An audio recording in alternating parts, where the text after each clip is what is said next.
Oh, hello. Had a little hiccup there as I was trying to connect, so we'll see what happens. I'm actually right over there, can see my router. There's no red light, so that's good. So happy Sunday! It's Erica of Herba Arts, and we're here for a Sunday demo. And as I was getting ready to go live, it said something about monetizing ads. I can't keep up with all the changes they keep making to Facebook. And I had a couple opportunities to do bonuses, and it just didn't happen. So I hope you all are having a great weekend. I've been a bit of a couch potato. I was calling it my slug stage, but mainly it was on the sofa with the cat and the Kindle, and that was about it for the last couple days. So I'm getting back into doing things. I already made one bat today. So I will at least hit my minimum of 2, which is, if you may recall, I'm trying to make 2 bats a day for at least 6 days a week. I'm already behind.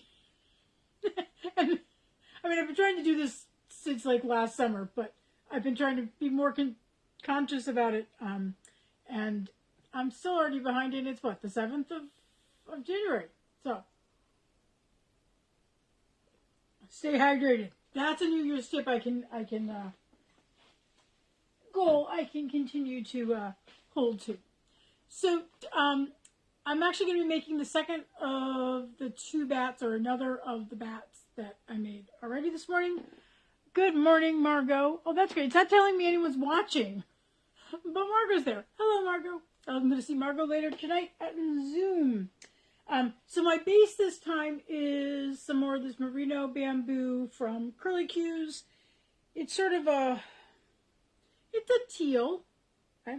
And I'm pairing it with this more sort of aqua turquoisey color from, this is merino tussa silk from Flannel Cake Fibers.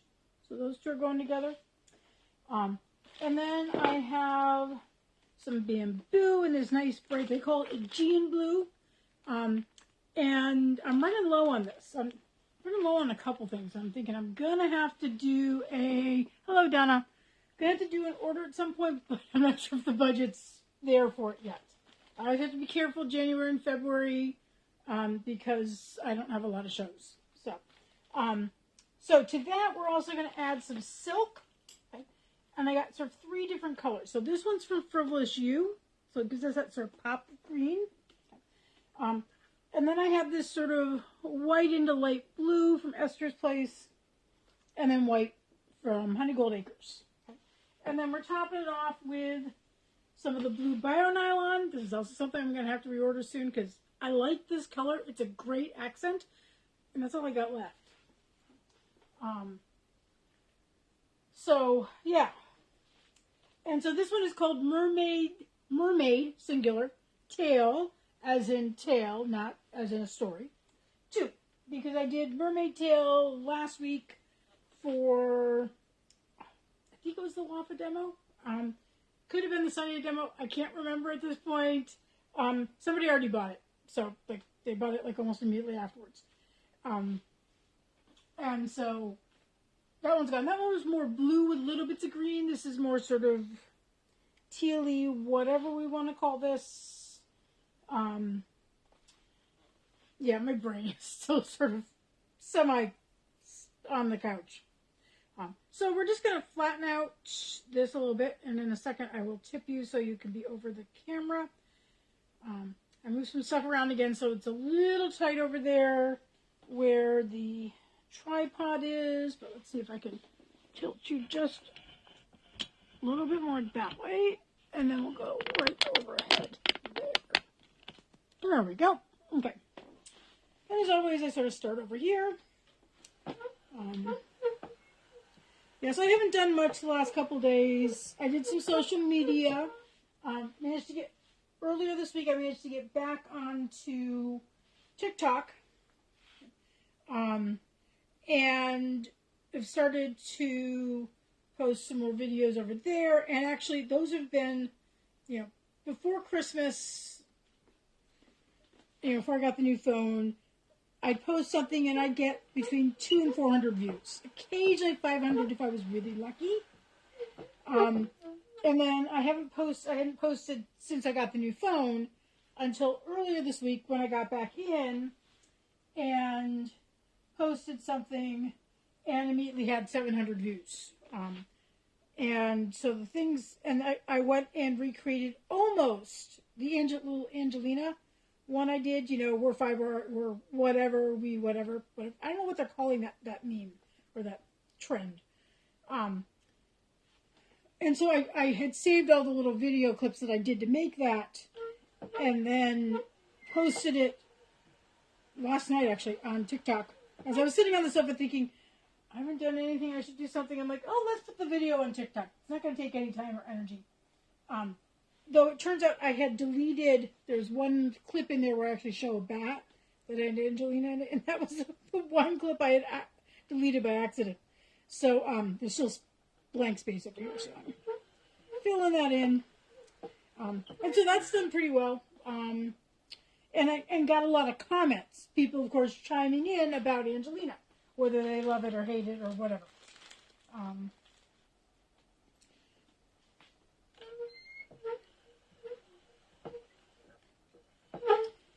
I did some spinning this morning. I've been trying to do spinning every day, and it didn't happen for the last 2. But I did do some this morning, because that was the bamboo. Okay. And what I'm doing is I'm putting this green silk on every layer, and I do have another little braid of it if I need more. And then I'm alternating with the pale ones. So, like on this layer, I'm just going to use some of the white, the undyed. Sorry for the squeaks. And then next layer, I'll probably do the light blue one. Okay, so we did that. Let's get some bio nylon.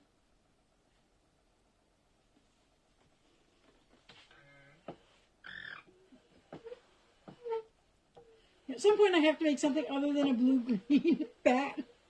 But I'm on a blue-green roll. I picked up some really good braids from people like Curly Cues. And so I'm doing them. Excuse me. Must have kicked up some dust somewhere. Or cat hair. Could be cat hair. Oh, I see how Eloise is currently sitting on the windowsill hi Cheryl, right over the radiator. Not that it's that cold, but yes, it does. Well, I would hope a mermaid would have sort of like camouflage and blend in. So this is Mermaid Tail 2, because there was a Mermaid Tail 1, or Mermaid Tail last week. So.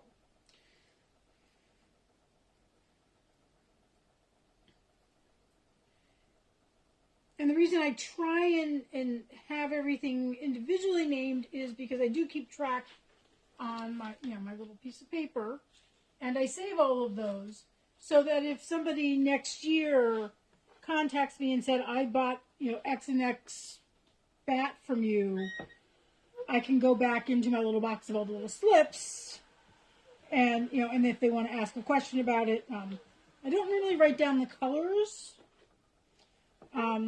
just the content material, but usually they can send me a picture of whatever they spun and made.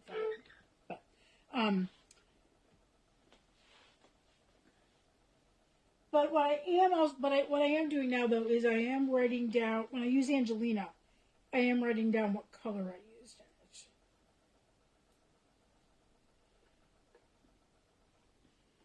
So this is a top, and so I do have to be careful how it goes on. Sometimes it just likes to cling to the liquor in, but that looks pretty good. I'm going to get a little more over here. Find the end. Yeah, so I did have a lazy morning. I slept really, really late.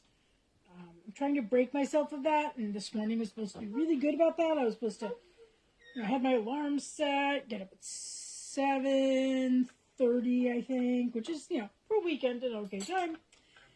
and I was gonna, get up, have breakfast, take a shower, and go do some dyeing at the guild, and that way I'd be home in time to do this and so forth. And my alarm went off at 7:30. I do remember turning it off, and next thing I knew, it was about 10 a.m. And so at that point, I was like, by the time I get up and have breakfast and shower, and then I'm going to think I'm going to want lunch, and then I'm like, let's put that off another day. Okay, so we're going to do some of this other mulberry silk.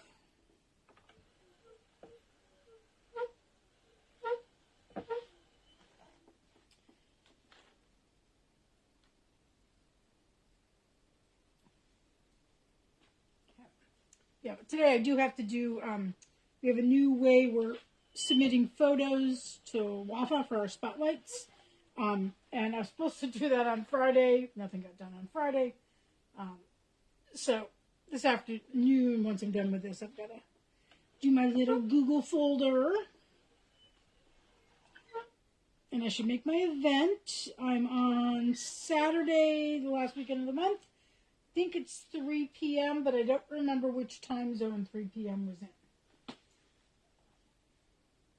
So I should make my event. I haven't signed back into Canva yet, so I gotta do that. I did, however, get back into Square. That was I don't know if those of you who watched my sale, when I got the new phone, it lost, I didn't have all the passwords, and I don't use one of those password lock things. Okay, there's a bit of a clump there. Sorry for the squeaks. I was gonna see if this would help. If I tighten just a little bit, maybe. It could also be too tight. That could be a problem. Can't tell if that'll hold or not. Okay, so there's the BioNylon.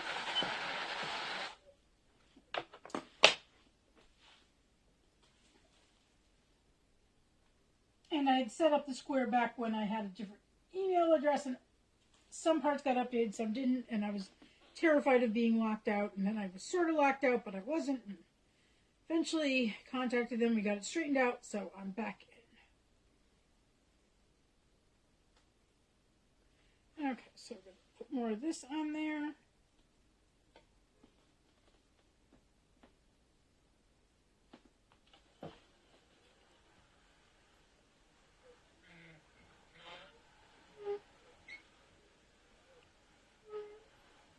Spread it all the way out. See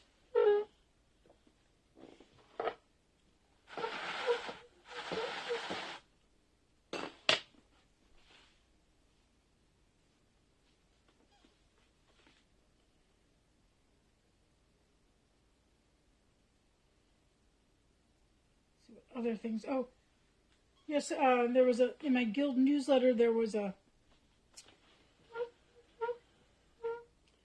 announcement about someone selling some equipment, and I contacted someone because it was a really good deal. I almost wondered if it was a typo. It was such a good deal. And so it said text or call this person, and I've texted, but I have not heard back. So I don't know if there was a miscommunication. I don't know if it was they sold stuff and they're just not responding, or if I was only supposed to call and not text. I have a little bit of phone anxiety, so I prefer to text when I can, particularly if I don't know the person. So we'll see if anything comes out of that. It was not a drum quarter, though. So I'm not going crazy, like, oh, I got to get a hold of this person. Just would have been a nice thing to have.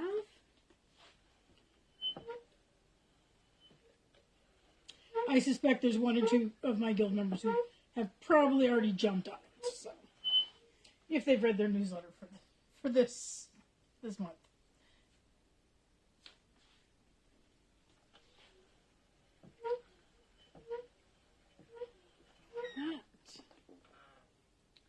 Hello, Pamela.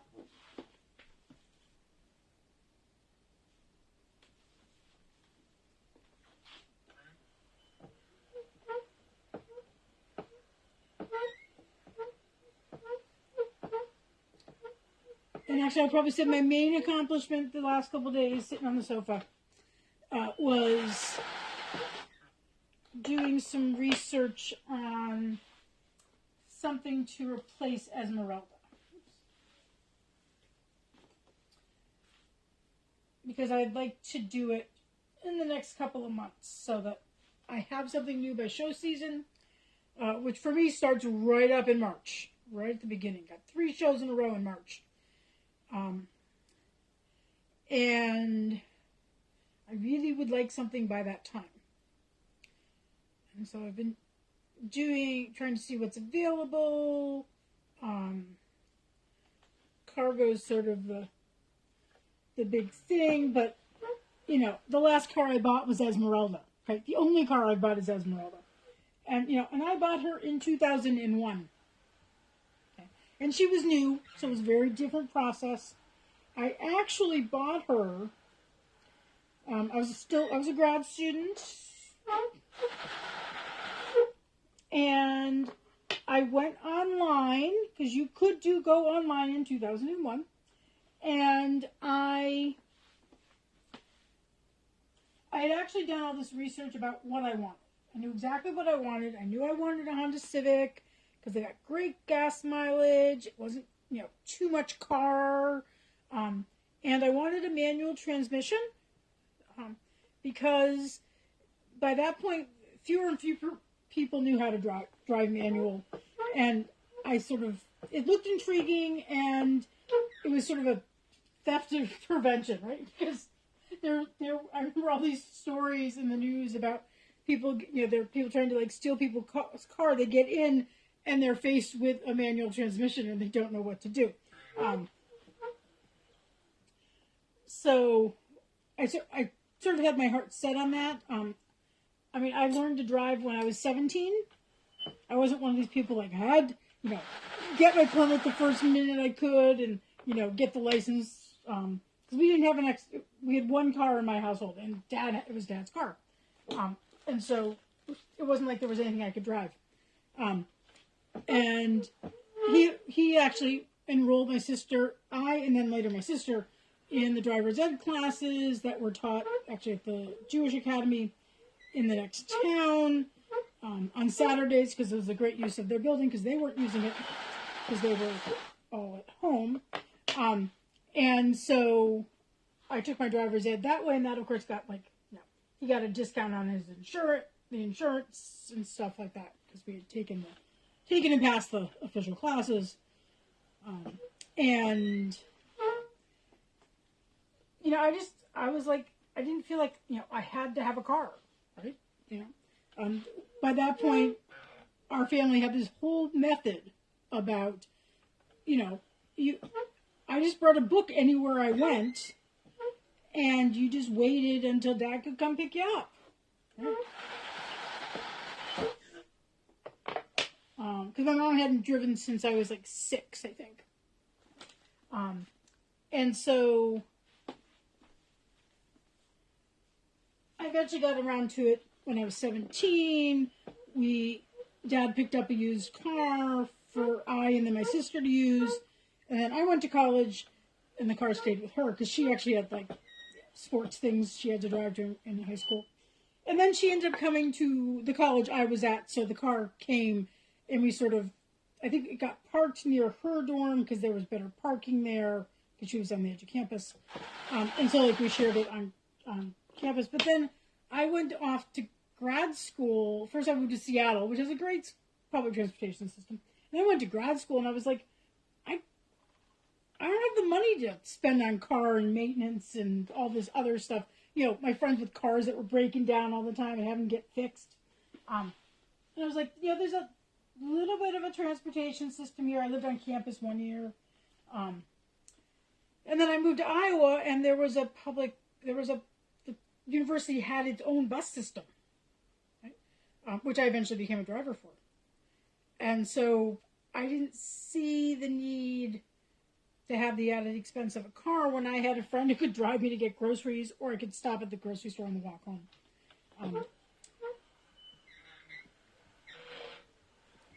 So I didn't have a car until 2001 when I graduated, and I did all this research on Hondas, and I knew I was moving out to North Carolina, and so I found a dealer out in North Carolina, and I said, near where I was going to be living, and said, so I'm moving there, and I want to buy a car, and we sort of set up everything over email, and my dad and I packed everything in my U-Haul.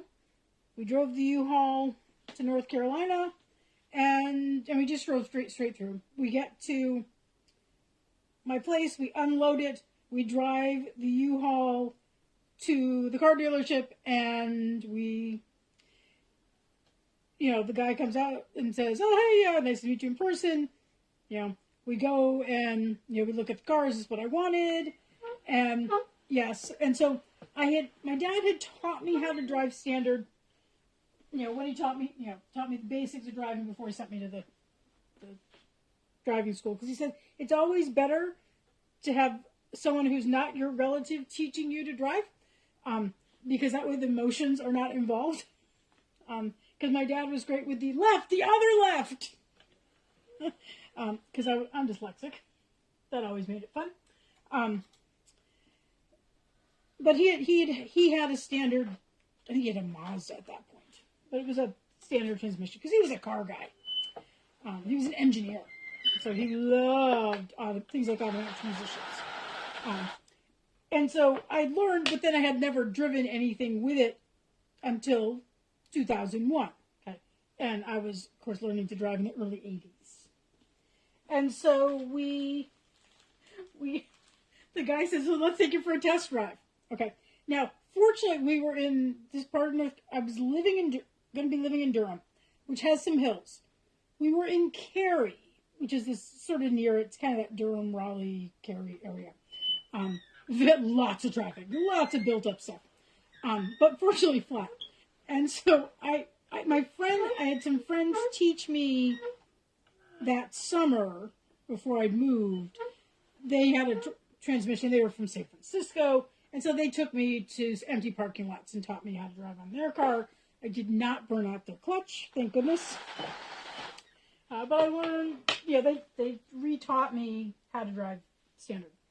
So, I'm like, I'm buying this car. So, otherwise I'm not going to have a car. And so, both my dad and this poor guy have to deal with me figuring out how to drive this strange car with the standard manual transmission. It was a little bumpy, let's just put it that way. But we went through and I signed the paperwork and all that. And then, I got in the car, my dad got in the U-Haul, we drove to the U-Haul place, dropped off the U-Haul, got in my car, and then we had to get back to Durham, because I think the U-Haul place was also in Cary. And it was, I will tell you, one of the things I didn't like about that whole area of North Carolina, I think the interstate there was 40, okay, is the left entrances. Having to merge on, with semis and all this other stuff, it was terrifying. And I get off 40, and we're following the directions to get back to my new apartment.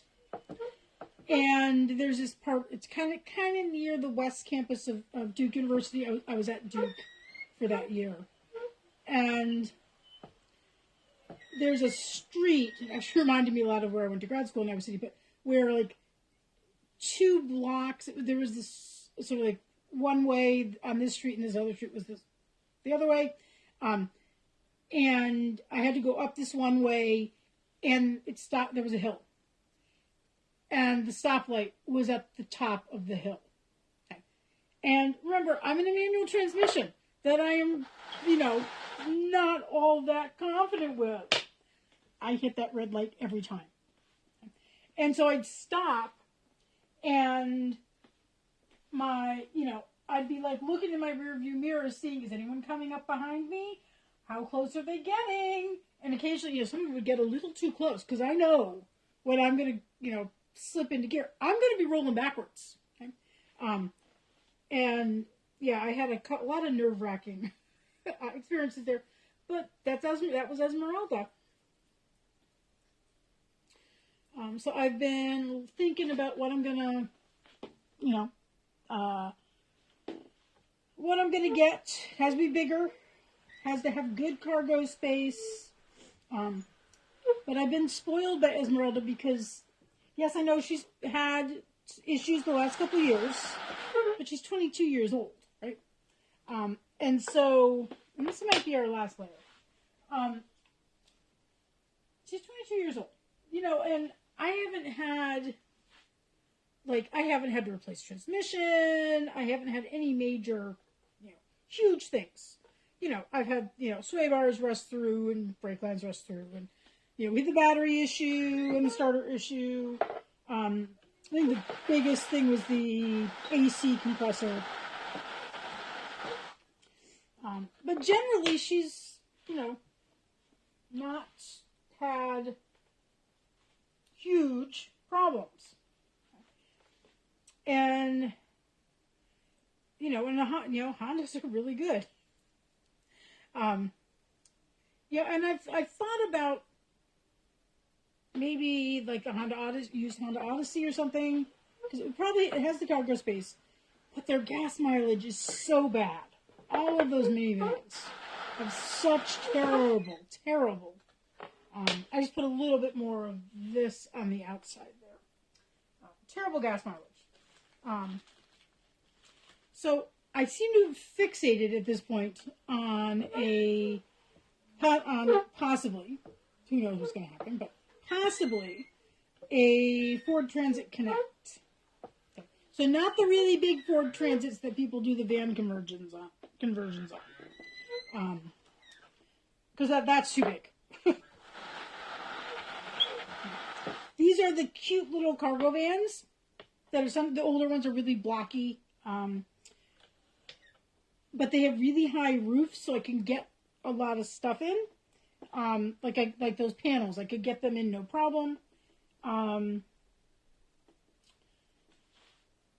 So I've been sort of and they also make a passenger version, but the seats come out, so I could actually take the seats out if I needed to, but also be able to put them back in if I wanted to at another time. But I've been sort of like reading, what are the issues with them? Some versions have had some transmission problems. But I'm also thinking, there's concerns about what happens with high mileage on them, because I'd obviously be buying something used that already had quite a bit of mileage on it.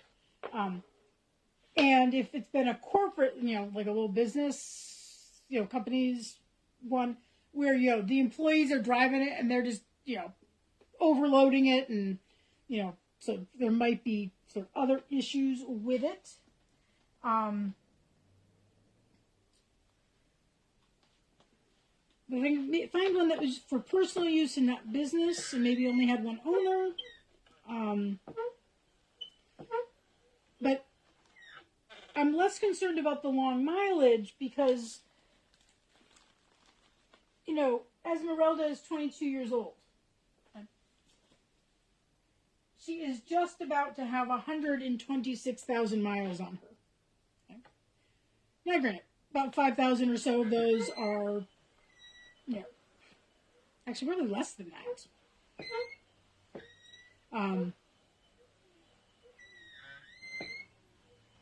Essentially, the only mileage I'm going to be putting on is show mileage. I don't drive a lot. Okay? The mileage that Esmeralda has on her is, when I was a professor, I had from 2001 to 2006, I had 6 different jobs in different parts of the country. And was driving, I had to move cross country and stuff like that. And 1 or 2 of them I had a commute, more than 15-minute type of things. But I have no commute, right? So most of it's going to be highway miles. So I'm not so worried about, as long as I don't get something that has over 150 50 miles, I'm not worried. But, so I'm sort of looking to see what's available, and so forth. So what do we think? Mermaid Tail 2.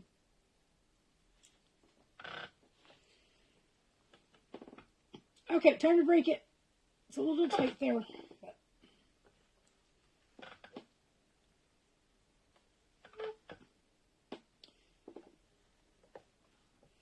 But I will say, actually, in Iowa, there aren't that many. Or, excuse me, there are a lot, but they're the more modern ones, the more recent ones that cost a lot more money. Because I'm looking like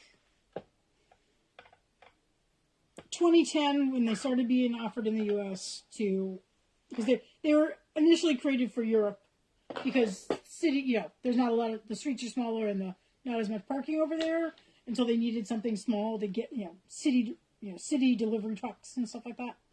And they started with them over here in the U.S. in 2010 because I've been doing my research. I know all the stuff.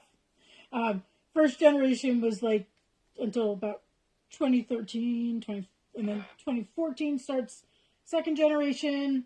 Third generation is like 2021, and that's way out of my price range. Because the new ones go for like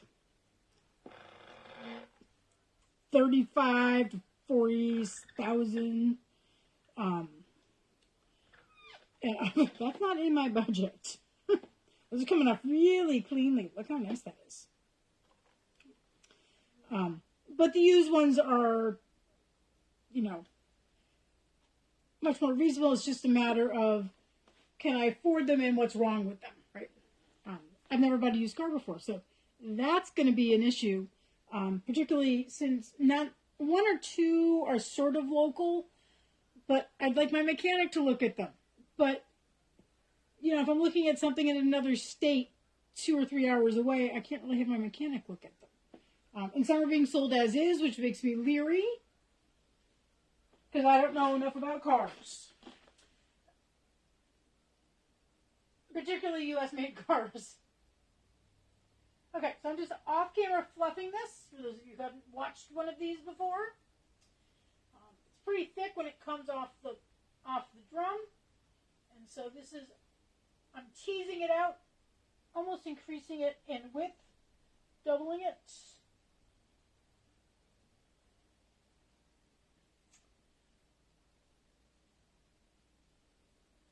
And we just fold it up like a letter in thirds, and then I roll it, and then we have Mermaid Tail 2. Okay, it is your chance to now guess how much this weighs. So if you get it right, you get trophy emojis and bragging rights until next week. So we're going to weigh it.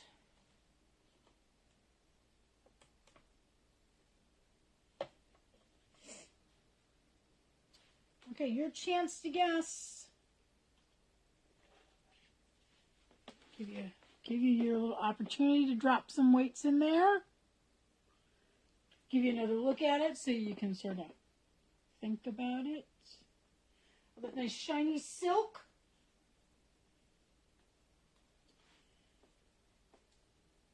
Anyone else going to guess?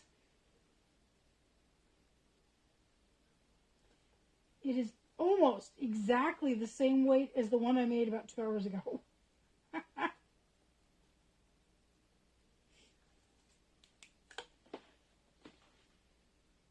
Oh, this is where I also just double check to make sure I teared it out. I did tear it out. Okay. The answer is 2.94 ounces. So, Donna, yours is the only guess I see. Someone tell me how many people are watching. Okay. So the one I made earlier was 2.96 ounces. So they're pretty close in size. So, yeah, so that's Mermaid Tail 2 and my tale of how I got Esmeralda. So hopefully something will come up of this, and maybe I will be in the next couple months introducing you to my new ride. Okay. So if you are, by the way, always, if you're interested in buying anything you see me make, just contact me. Since this is 2.94 ounces, it would be $29.40. You can help contribute towards me buying more supplies. Otherwise, I wish you a very pleasant rest of your weekend. If you do WAFA stuff, WAFA Zoom sweater support group is tonight. You can do anything you want. You don't have to be working on a sweater. I'm going to be spinning. I think I have to clear some more bobbins for that, or I'll be flying probably. That's over. You can find the link for that in WAFA under events. Find the event. There's a Zoom link in that starts at 8 p.m. Eastern. Okay. Take care, and I wish you a pleasant weekend. I'll see you around on Facebook.